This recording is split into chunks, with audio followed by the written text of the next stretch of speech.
அனைவருக்கும் வணக்கம். கன்னிராசினியர்களுக்கு நிகழ்ந்து கொண்டிருக்கும் 2024ஆம் ஆண்டு ஏப்ரல் மாதம் 14ஆம் தேதி முதல் 2025ஆம் ஆண்டு முடிவதற்குள் குரு பெயர்ச்சியால் கன்னிராசினியர்களுக்கு அடித்தது ராஜயோகம். அப்படி என்ன மாதிரியான நன்மைகள் எல்லாம் ஏற்பட இருக்கு, கிரக நிலைகளின் ரீதியாக அமையிருக்கும் சாதகங்கள் என்ன, பாதகங்கள் என்ன, கன்னிராசினியர்களுக்கு மேலும் என்ன மாதிரியான நன்மைகள் எல்லாம் ஏற்பட இருக்கு என்பது குறித்தான முழுமையான பதிவு தான் இந்த வீடியோல நம்ம விரிவா பார்க்க போகிறோம். அதற்கு முன்னாடி குரு பகவானை பற்றி சற்று விரிவாக தெரிந்து கொள்வோம். இந்திரன் உட்பட 30 முக்கோடி தேவர்களுக்கும் ரிஷிகளுக்கும் குருவாக விளங்குவதால் பிரகஸ்பதி என பூஜிக்கப்படும் குரு பகவான் நவகிரகங்களின் நாயகன் என போற்றப்படும் சூரியனுக்கும் ஆச்சாரியனாக திகழக்கூடியவர்.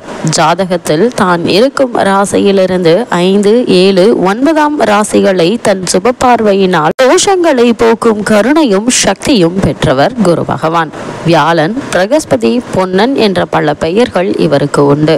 அதிச்சாரம், வக்ரம் ஆகியவற்றால் பாதிக்கப்படாத கிரகம் இவர் ஒருவர் மட்டும்தான். தவத்தினாலும் பக்தி, ஒழுக்கம், நேர்மை, வைராகியம் ஆகியவற்றினால் உயர்ந்த பிரம்ம ஞானிகள், பக்தியில் உயர்ந்த பாகவத தர்மர்கள், அறிவினால் உயர்ந்த மாமேதைகள், தர்ம நெறியிலிருந்து சிறிதும் பெறலாது மக்களை தனது குழந்தைகளாகவே பாவித்து நாட்டை ஆளும் மா மன்னர்கள், கற்பிற்சிறந்த பதிவிரதைகள், 4 வேதங்களையும் கற்றுணர்ந்த பெரியோர்கள், பசுக்கள், பிறர் துன்பங்களையும் தன் துன்பம் போல் பாவித்து இரக்க குணம் கொண்ட உத்தமர்கள் ஆகியோருடைய ஜனன கால கிரக நிலைகளை ஆராய்ந்து பார்த்தால் ஒரு சிறந்த சுபபலம் பெற்றிருப்பது நமக்கு தெரியும். ஜனன கால ஜாதகத்தில் குரு சுப பார்வை அல்லது சுபபலம் பெற்று பாவகிரகங்களுடைய சேர்க்கை இல்லாமல் இருப்பின் நல்ல கல்வி, உயர் பதவி, உத்தமையான கற்பில் சிறந்த மனைவி, அன்பான கணவர், நேர்மை, அன்பாக பேசும் திறன், ஒழுக்கம், மனம் நிறைந்த நிம்மதியான வாழ்க்கை ஆகிய மகத்தான பேறு பெற்று வாழ்வார் இப்போ உலகில். சூரியன், சந்திரன், செவ்வாய் மூவரும் இவரது நட்பு ராசிகள், நட்பு கிரகங்கள். புதனும் சுக்கிரனும் பகை கிரகங்கள். மீனம், தனுசு ஆகிய 2 ராசிகளுக்கும் இவரது ஆட்சி வீடுகளாகும். கடகம் இவரது உச்ச ராசியாகும். மகரம் நீச்ச ராசியாகும். ஜாதகத்தில் குரு உச்சபலம் பெற்று அவரது தசையும் வந்தால் அந்தந்த வயதிற்கும் காலத்திற்கும் ஏற்ப நன்மைகளை வாரி வழங்குவதில் வல்லவராக திகழக்கூடியவர் குரு பகவான். இந்த பிரகஸ்பதியான குரு பகவான் தேவர்களின் குருவாகவும் நவகிரகங்களில் ஒருவரும் ஆவார். இவர் சப்த ரிஷிகளில் ஒருவரான ஆங்கிரிஷ முனிவரின் மகன் ஆவார். இவருக்கு தாரை என்ற மனைவியும் உண்டு. இவர் 4 வகையான வேதங்களையும் 64 கலைகளையும் அறிந்தவர். எண்ணற்ற யாகங்களையும் செய்து தேவர்களின் குருவாக மாறினார். அத்துடன் திட்டையில் கோயில் கொண்டுள்ள வசிஷ்டேஸ்வரரை வணங்கி நவகிரக அந்தஸ்து பெற்றவர். அதனால் பிரகஸ்பதியின் கிரகமான வியாழன் கிரகம் ராஜ கிரகம் என்று அழைக்கப்படுகிறது. அது மட்டுமில்லாமல் இவர் இடம் பெயர்வதே குரு பெயர்ச்சி என்றும் வழங்கப்படுகிறது. இவருக்கு அந்தணன், அமைச்சன், அரசன், ஆசான், ஆண்டலாபன், குரு, சிகிண்டிசன், சீவன், சுரகுரு, தாராபதி, தெய்வமந்திரி, நற்கோள், பிரகஸ்பதி, பீதகன், பொன்னன், மறையோன், வேதன், வேந்தன் என 18 பெயர்கள் உள்ளன. இது ஜோதிடத்தின்படி இவரின் சொந்த வீடுகள் தனுசு மற்றும் மீனம் ஆகிய ராசிகள் ஆகும். இவர் ஒளி படைத்த ஞானிகளையும் மேதைகளையும் உருவாக்குபவர். இப்படிப்பட்ட குரு பகவானுடைய நட்பு ராசிகள் மேசம், சிம்மம், கன்னி மற்றும் விருச்சகம். ஆட்சி வீடு தனுசு, மீனம். உச்ச வீடு கடகம். பகை கிரகங்கள் பகை வீடு ரிஷபம், மிதுனம், துலாம். நீச்ச வீடு மகரம். இவர் ஒரு ஆண் கிரகம். இது மட்டுமில்லாமல் புனர்பூசம், விசாகம், பூரட்டாதி ஆகிய குருவினுடைய நட்சத்திரங்களாகும். குரு 2 வகைப்படும். அவை தேவகுரு, மற்றொன்று அசுரகுரு. தேவகுரு தான் நமது குரு பகவான் ஆவார். அசுரகுரு சுக்கிரன் ஆவார். புனர்பூசம், விஷாகம், பூரட்டாதி ஆகிய நட்சத்திரங்களில் பிறந்தவர்களுக்கு பிறப்பில் குரு திசை நடக்கும். குருவுக்குரிய உலோகம் தங்கம், ரத்தினம் புஷ்பராகம், உடை பொன்னிற ஆடை, தூபதீபம் ஆம்பல். குருவினுடைய வாகனம் யானை, வகுப்பு அந்தனர். குரு பகவானுடைய திசை சரியாக 16 வருடங்கள் கொண்டது. இந்த 16 வருடங்கள் மற்ற கிரகங்களுடைய அமைப்பு சரிவர அமைந்திருந்தால் எண்ணற்ற நன்மைகள் உங்களுடைய வாழ்வில் ஏற்படும். ஜோதிடத்தில் குரு அதிர்ஷ்டத்திற்கான கிரகம் என்பார்கள். நல்ல அதிர்ஷ்டம், ஆரோக்கியம் மற்றும் நிறைந்த செல்வம் ஆகியவற்றை நிறைவாக தர வல்லவர். ஒருவருடைய ஜனன கால ஜாதகத்தில் குரு வலுவாக இருப்பின் அந்த நபருக்கு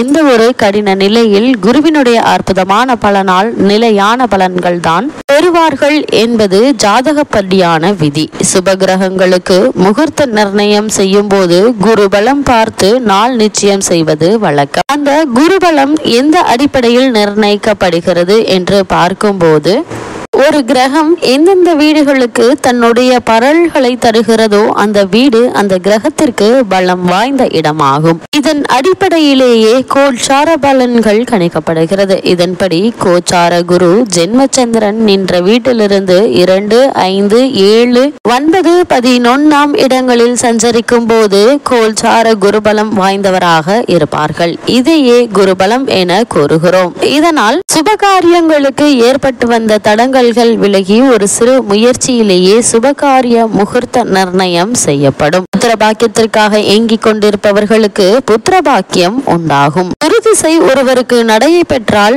ராஜாவின் திசை நடப்பதாக கூறுவார்கள். வலு பெற்று அமைந்த குரு திசை ஒருவருக்கு இளமையில் நடைபெற்றால் அவர் கல்வியில் சாதனை மேல் சாதனை செய்வார்கள். திருமண வயதில் நடைபெற்றால் சிறப்பான மன வாழ்க்கை, தொழில் ரீதியான மேன்மை, பொருளாதார உயர்வு ஏற்படும்.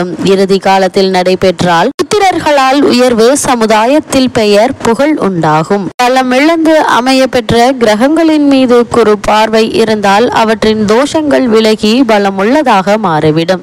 குரு தனித்து இருப்பது நல்லதல்ல. குரு நின்ற இடம் பால் என்பார்கள். அதுவே ஒரு கிரக சேர்க்கையுடன் அமைந்தால் அந்த இடம் பலம் வாய்ந்ததாக மாறுகிறது. அதே போல ஒருவருடைய ஜாதகத்தில் எந்த தோஷம் இருந்தாலும் குரு பார்வைப்பட்டால் அந்த தோஷம் நீங்கும் என்பார்கள். அதாவது ஒருவருக்கு திருமணத்தில் தடை இருந்தால் குரு பார்வை படும்போது தடை நீங்கி உடனே திருமணத்தை நடத்தி தருவாரு. ஜாதகத்தில் விதியையும் மாற்றும் வல்லமை குரு பகவானுக்கு மட்டுமே உள்ளது. எனவேதான் திருமணத்தில் குரு பலம் வந்துவிட்டதா என நன்கு அறிந்த பின் திருமண முயற்சிகள்ல ஈடுபடுபவர்கள். குருவினுடைய பார்வை கலத்திரஸ்தானத்தில் வரும்போது திருமண வயதில் உள்ளவர்களுக்கு இந்த காலகட்டத்தில் நிச்சயம் திருமணம் கைகூடி வரும். அது குரு பகவானுடைய பார்வை புத்திரஸ்தானத்தில் இருந்தால் அந்த ஜாதகத்தாருக்கு அந்த பெயர்ச்சி காலத்தில் குழந்தை செல்வம் கிடைக்கும் என்பது கூறப்படுகிறது.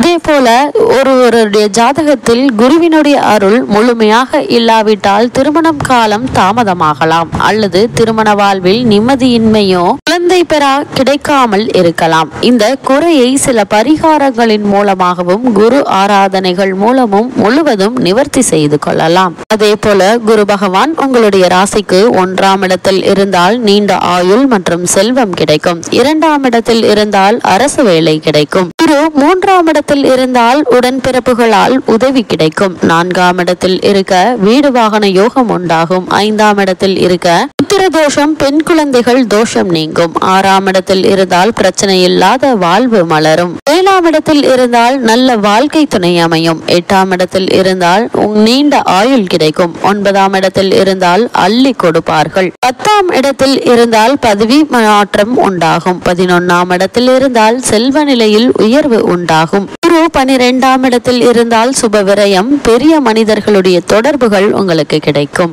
இவ்வளவு மேன்மைகளை கொண்ட குரு பகவான் மேச ராசியிலிருந்து ஏப்ரல் மாதம் 14ஆம் தேதி ரிஷபராசிக்கு பயிற்சி ஆகிறாரு. இந்த பயிற்சியின் காரணமாக கன்னிராசி சென்று உத்திரம் 2ஆம் பாதம் முதல் அஷ்டம் சித்திரை 2ஆம் பாதம் வரை உள்ள நட்சத்திரக்காரர்களுக்கு குடும்ப சூழ்நிலை ரீதியாக மேலும் என்ன மாதிரியான முன்னேற்றங்கள் எல்லாம் ஏற்பட இருக்கு என்றுதான் பார்க்க போகிறோம். இந்த வகையில கன்னிராசினியர்களுக்கு இந்த குரு பகவானுடைய ரிஷபராசி சஞ்சாரம் நிகழக்கூடிய தருணங்கள்ல என்ன மாதிரியான நன்மைகள் எல்லாம் ஏற்பட இருக்கு என்று பார்க்கும்போது, வீரியம் நிறைந்த சனி பகவான் கும்பராசியில் சுபபலம் பெற்று அனுகூலமாக சஞ்சரிக்கும் நிலையில ராசிக்கு அஷ்டமஸ்தானமாகிய மேச ராசிக்கு குரு பகவான் மாறியது அனுகூலமான ஒரு மாறுதல் என்று தாங்க சொல்ல வேண்டும். தற்போது குரு பகவான் மேச ராசியில் ஒரு வருட காலத்தை முடித்து தனது சுக்கிரனுடைய ஆட்சி வீடான ரிஷபராசிக்கு ஏப்ரல் 14ஆம் தேதி பெயர்ச்சி ஆகிறாரு. இதனால் எண்ணற்ற நன்மைகள் உங்களுடைய வாழ்வில் ஏற்பட இருக்குதுங்க. ராகுவினுடைய அஷ்டமஸ்தான சஞ்சாரம், குருவினுடைய சேர்க்கையினால் குறையும் என்பது உண்மைதாங்க. அது மட்டும் இல்லாம இந்த காலகட்டத்தை பொறுத்த வரைக்கும் கன்னிராசினியர்களுக்கு வருமானத்தை விட செலவுகள் சற்று அதிகமாக தாங்க இருக்கும். இருப்பினும் சென்ற பல மாதங்களாக ராகுவினுடைய நிலையின் காரணமாக ஏற்பட்டிருந்த ஆரோக்கிய குறைவு, உடல் உபாதைகள் நீங்கி ஆரோக்கியத்தில் நல்ல ஒரு முன்னேற்றம் ஏற்பட இருக்குது. திருமணம் சம்பந்தமான முயற்சிகளை மேற்கொண்டு வரும் கன்னிராசினருக்கு சிறு முயற்சியிலேயே நல்ல ஒரு வரன் அமைய இருக்குதுங்க. அதே போதல்ல புத்திர பாக்கியத்திற்காக இயங்கிக் கொண்டு இருக்கும் கன்னிராசியினருக்கு புத்திர பாக்கிய யோகம் கிடைக்கக்கூடிய ஒரு தருணமா இத்தருணம் அமைஞ்சிருக்குது என்பதை கிரக நிலைகள் தெளிவுபடுத்துதுங்க. கன்னிராசி சேர்ந்த உத்தியோகஸ்தர்களை பொறுத்த வரைக்கும் குரு பகவானுடைய இந்த ரிஷபராசி சஞ்சாரத்தின் காரணமாக மேலும் என்ன மாதிரியான முன்னேற்றங்கள் எல்லாம் ஏற்பட இருக்கு என்று பார்க்கும்போது, வேலைக்கு சென்று வரும் கன்னிராசி அன்பர்கள் தங்களுடைய அன்றாட பணிகளில் அதிக கவனத்துடன் செயலாற்றுவது அவசியம் என கிரக நிலைகள் குறிப்பிட்டு காட்டுதுங்க. அஷ்டமஸ்தானத்தில் சூரியன், குரு மற்றும் ராகு ஆகிய கூட்டணி உருவாகியுள்ளதால உத்தியோக ரீதியாக பல முன்னேற்றங்கள் உங்களுடைய வாழ்வில் ஏற்பட இருக்குது. அது மட்டும் இல்லாம இவ்வளவு நாட்களாக உங்களுக்கு காரணமே இல்லாமல் மறுக்கப்பட்டு வந்த பதவி உயர்வு, ஊதிய உயர்வு, உத்தியோகத்தில் கிடைக்க வேண்டிய சலுகைகள் ஆகியவற்றை இப்போது நீங்கள் இந்த காலகட்டத்தில் எதிர்பார்க்கலாங்க. வெளிநாடு சென்று பணியாற்ற வேண்டும் என்ற விருப்பம் இருந்தாலும் அதற்கான முயற்சிகளை தற்போது தாராளமாக மேற்கொள்ளலாங்க. சிறு முயற்சியிலேயே வெற்றியும் கிடைக்க இருக்குது. கன்னிராசி சேர்ந்த தொழில் மற்றும் வியாபாரம் செய்பவர்களை பொறுத்தவரை கிரகநிலைகள் ஓரளவு சாதகமாக அமைஞ்சிருக்குதுங்க. நியாயமான போட்டிகள் கடினமாக இருக்குங்க. லாபத்தை தக்க வைத்துக் கொள்ள தினமும் போராட வேண்டி இருக்குங்க. பல தருணங்கள்ல நிதி பற்றாக்குறை ஏற்பட்டாலும் அவற்றை சமாளித்து முன்னேறக்கூடிய ஒரு தருணமா இக்காலகட்டம் அமைஞ்சிருக்குது என்பதை கிரக நிலைகள் மீண்டும் மீண்டும் உங்களுக்கு உறுதியளிக்குது. கன்னிராசி சேர்ந்த மாணவ மாணவியரை பொறுத்தவரை தேவையற்ற பல சிந்தனைகள்ல பாடங்களை மனதை ஊன்றி செலுத்த இயலாத மனநிலை ஏற்பட்டிருக்கும். ஆனா தற்போது அந்த நிலைமை மாறி இன்றைய கல்விதான் நாளைய எதிர்காலம் என்பதை மனதில் நிறுத்தி உங்களுடைய முழு பொறுப்பையும் உங்களுடைய எதிர்கால கல்வியில் செலுத்த இருக்கீங்க என்பதை கிரக நிலைகள் மீண்டும் மீண்டும் உறுதி செய்துங்க. உங்களுடைய கல்விக்கு தேவையான உதவி குரு பகவானுடைய சஞ்சார நிலையின் காரணமாக உங்களுக்கு கிடைக்க இருக்கு என்பதை கிரக நிலைகள் உறுதியளிக்குது. கன்னிராசினியர்களுக்கு கிரக நிலைகளின் ரீதியாக கூறப்படும் பரிகாரம் என்ன என்று பார்க்கும்போது, தினமும் காலையில் கந்த சஷ்டி கவசம், சுந்தர காண்டம், ஸ்ரீமத் நாராயணியம் ஆகியவற்றில் எவை முடிகிறதோ அவற்றை படித்து வாங்க. எண்ணற்ற நன்மைகள் உங்களுடைய வாழ்வில் ஏற்படும்.